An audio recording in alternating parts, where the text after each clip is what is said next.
Hi అండి. ఈరోజైతే పచ్చి చేపల ఫ్రై మనకి ఆయిల్ వేసిన ఫ్రై లాగా టేస్ట్గా చాలా బాగుంటుంది ఈ విధంగా చేస్తే. ఇప్పుడైతే నేను ఈ విధంగా చేశాను చూడండి. ముందుగా పచ్చి చేపలు తీసుకోవాలి. ఒక 3/4 కేజీ సన్నగా కట్ చేసి తీసుకున్నా నేనైతే. ఈ వీడియో అయితే నిన్నటిదండి, బుధవారంది. ఈరోజు మేము తినం కాబట్టి ఇది నిన్నటి వీడియో. ఇప్పుడైతే 2 స్పూన్లు అల్లం వెల్లుల్లి పేస్ట్ వేసుకున్న, కారం, సాల్టు,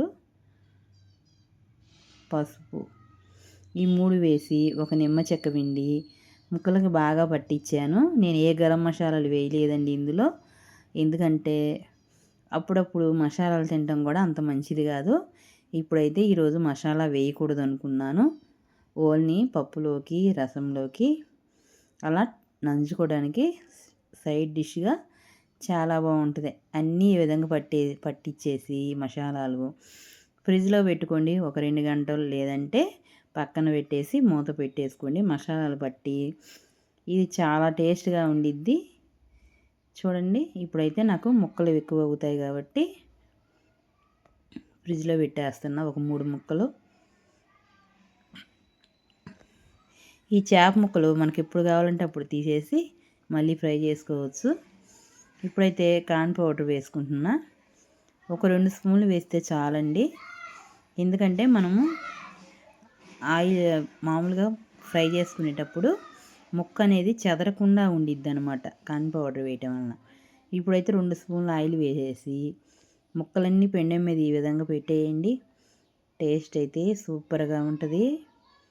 ఫ్రై చాలా బాగుంటుందండి. మీరు ఒకసారి ఖచ్చితంగా ట్రై చేయండి.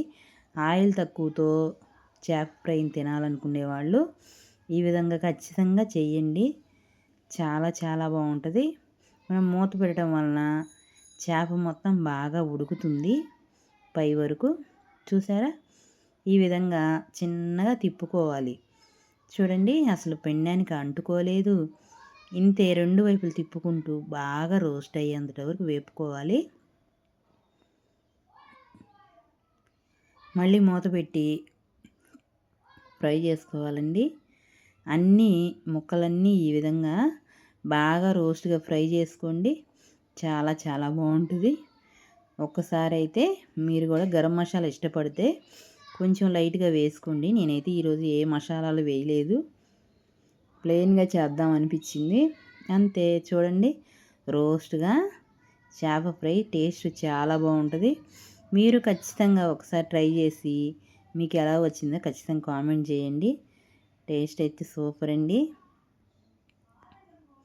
అన్నీ ఈ విధంగా ప్లేట్లో తీసేసుకున్నాను. ఉల్లిపాయ ముక్కతో ఉల్లిపాయలు, నిమ్మకాయ ముక్కలు పక్కన పెట్టేసుకొని నంచుకోండి. టేస్ట్ అయితే సూపర్ ఉంటుందండి. ఒకసారి చేస్తే మళ్ళీ మళ్ళీ చేయాలనిపించిద్ది, అంత బాగుంటుంది. అంతే. చూడండి, ఇవి చల్లారే వరకు ఇంకా గట్టిపడాయి. టేస్ట్ అయితే సూపర్ అండి. అంతే. మా వీడియో నచ్చితే లైక్ చేయండి, షేర్ చేయండి, సబ్స్క్రైబ్ చేయండి. బాయ్ అండి. మరో వీడియోతో ఉంటా.